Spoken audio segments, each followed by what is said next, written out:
First and foremost, I want to give all of the praises and the glory to the Most High and the Son, Yahweh, Ba'ashem Yahweh Shai, Ba'ashem Rukak Wadash.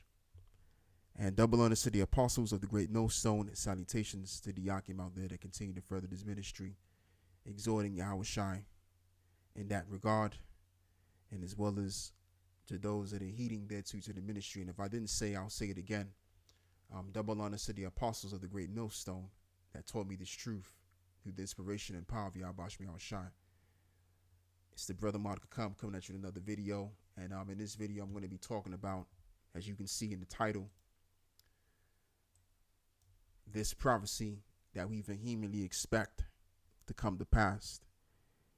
And according to the scriptures, we have a sure word of prophecy. And I'm going to quote two precepts which supports that. Where it says in the book of Numbers 23, verse 19, that the Most High is a power that he should not lie, nor repent of his words. Isaiah 55 and 11 reads that, so shall my word go forth out of my mouth, and it shall not return unto me void, and it shall accomplish that which I please. So those two precepts supports the precept I just quoted, that we have a sure word of prophecy. And speaking of prophecy are current events which are set out of the mouth of the prophets and are ordained to come to pass. So we've been talking about this prophecy for the longest time, and we've been watching and doing research on this technology, because this is going to be the end all be all goal for the elite, and it's going to be the end all be all for us. In other words, it's just going to be a means to an end of this world when this prophecy comes to pass. And that's why I believe they also know this too. And this is why they haven't, as I'm going to say, haven't even come close to actually making it mandatory, as well as they've coerced people to take the you know what. And it's doing people a disjustice, so that's all I got to say from that. So without further ado, let's get into this video, shall we? When Elias Boatberger goes to work, he doesn't need ID. And he doesn't need money. In fact, much of what he needs to get through the day is hidden right there, just below the surface, in his hand. Like to touch it? Yeah. Yeah? Oh, weird. Yeah, it's like a grain of rice. Yeah, grain of rice. Embedded in his hand is a microchip that serves as his keys, his ID, and his wallet. Yeah, it's all on chip, so I use it like to get around the building. Buy snacks. Yeah, exactly. Let's buy some snacks. Exactly. So I can't open it. No. Okay. So what I need to do is I need to first blick my chip, and it will log me in, and from there I get access to the fridge. So just imagine a society like that, where you have to have this technology in you, so that you can go do your day-to-day things, open doors, go to your job, pay your bills, buy food, and just get your necessities. So that's going to definitely coerce other people that don't have it to take it. And that ties all the way back to the prophecy mentioned in Revelations 13, 16, and 17, to be exact. So this is a prophecy, which is what we're waiting for, as you can already see. All right. And this is at his job.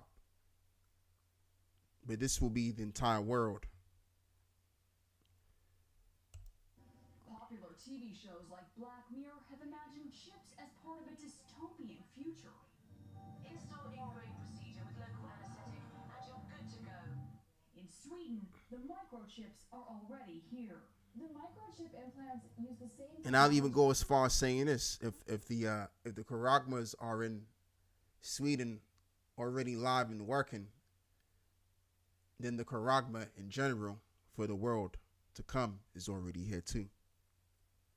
That's in contactless credit cards, which have made cash pretty much obsolete in Sweden. No cash. At this tech fair, a chipping event for those on the cutting edge, merging their hands with this new technology. I thought it would be fun, right? The process swift. A pinch of the skin, and in a matter of seconds, the chip is inserted. The transformation is complete. As for the pain, I barely felt it. but even in this nation of early adopters, not everyone is racing to get chipped. Feel less human. I will feel like a robot. I think, so much more data can go into this, when it's in your body. There's no central registry tracking how many people are chipped, but biohacker Hannah Swellblood estimates between 5 and 10,000. In the future, do you think everyone is going to be chipped? I think it will be voluntary, but I am certainly convinced that millions of people will find it very, very valuable to have a smart device on. And you know why that is? Because they're going to make it mandatory in ways so that millions of people can get it.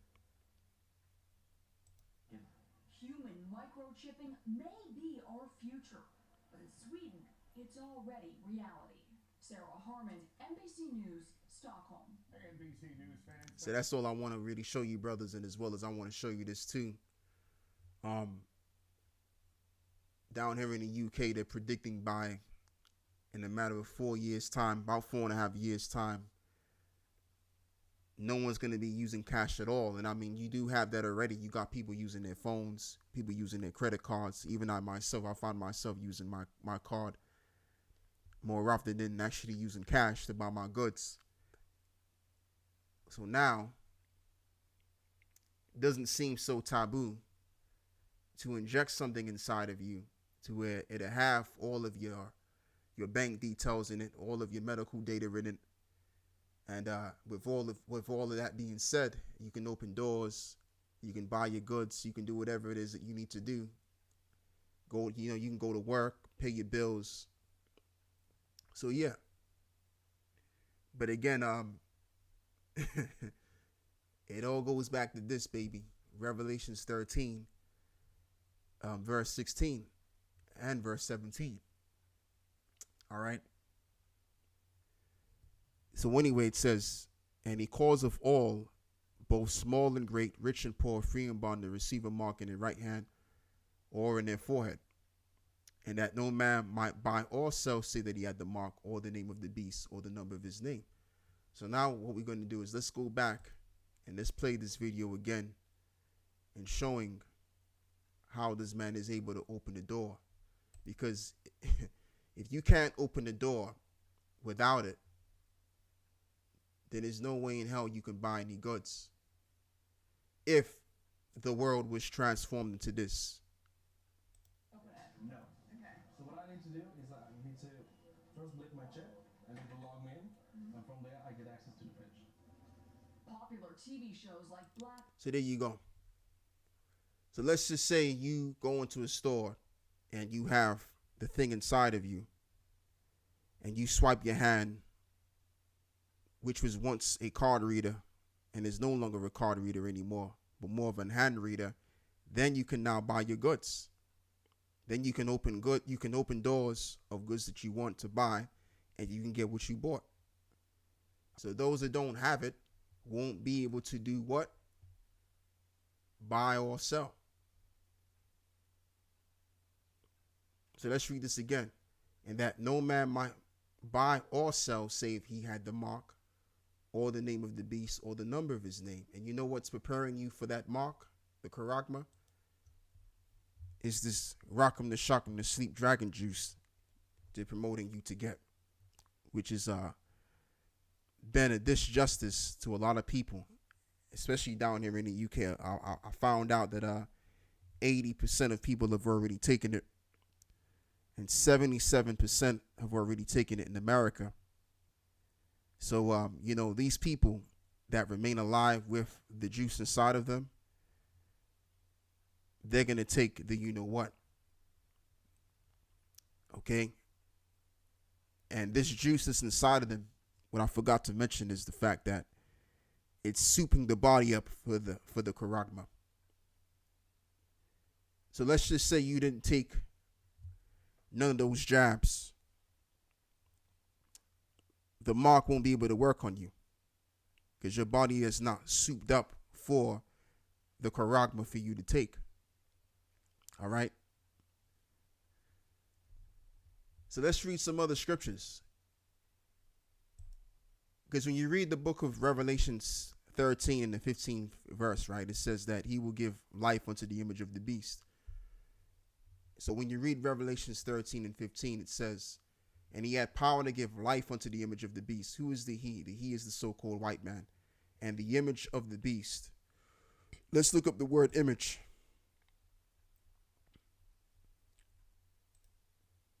Hence you get the term icon from.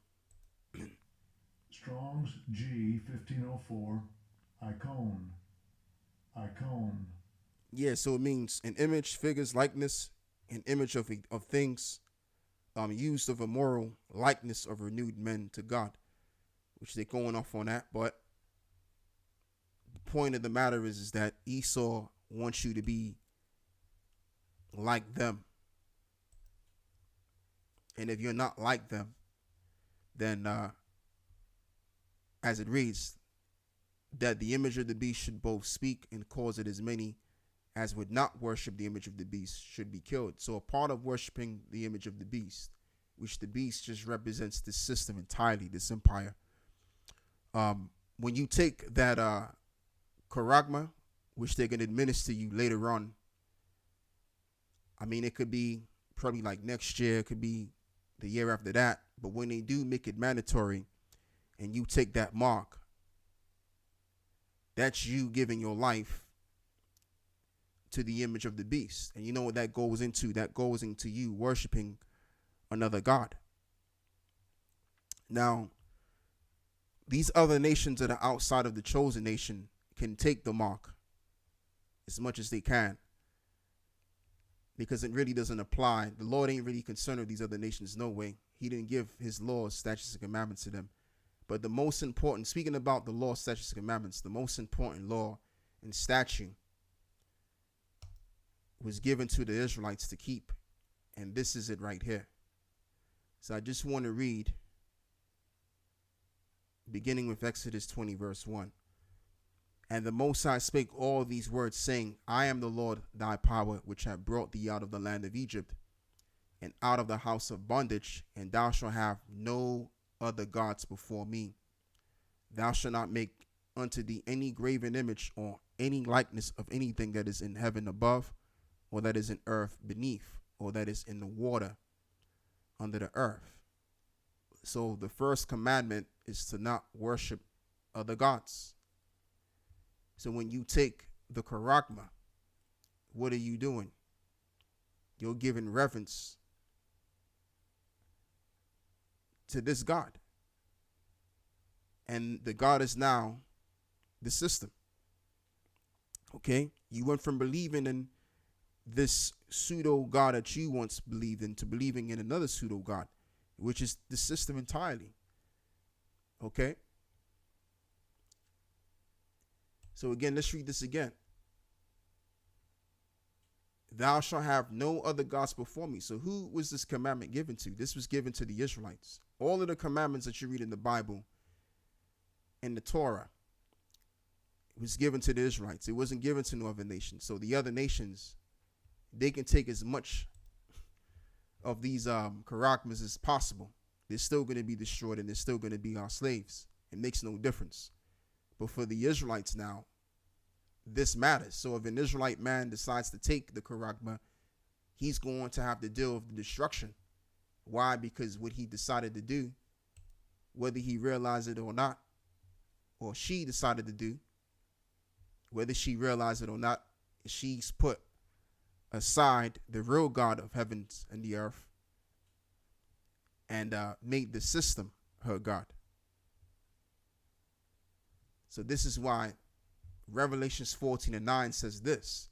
And the third angel followed him, saying with a loud voice, if any man worship the beast in his image. So how do you worship the beast, the system, which is this revival of this Roman society that we're living in right now, by ultimately taking the Caragma? That's how you worship this system and his image, and receive his mark in his forehead or in his hand. The same shall drink of the wine of the wrath of the Most High, which is poured out without mixture into the cup of his indignation. And he shall be tormented with fire and brimstone in the presence of the holy angels and the presence of the Lamb. So that would then be the recompense of taking the Caragma. Because when you look up that word image as well, it just means a likeness. So when you take that Caragma, you're going to be likened unto the man of sin or the sons of perdition. And therefore you receive the same judgment as the sons of perdition. You understand? So that's why that's going to be the outcome for those that do take it. So there you have it. So that's all I wanted to bring to you. With that, I just want to give all of the praises and the glory to the Most High and His Son, Yahweh Ba'ashim Yahushua Ba'ashim Rakak Wadash. Short to the point video I wanted to do in speaking about this thing here, this Caragma, as it is a sure prophecy guaranteed to happen and to come. All right. So with that, I say Shalom.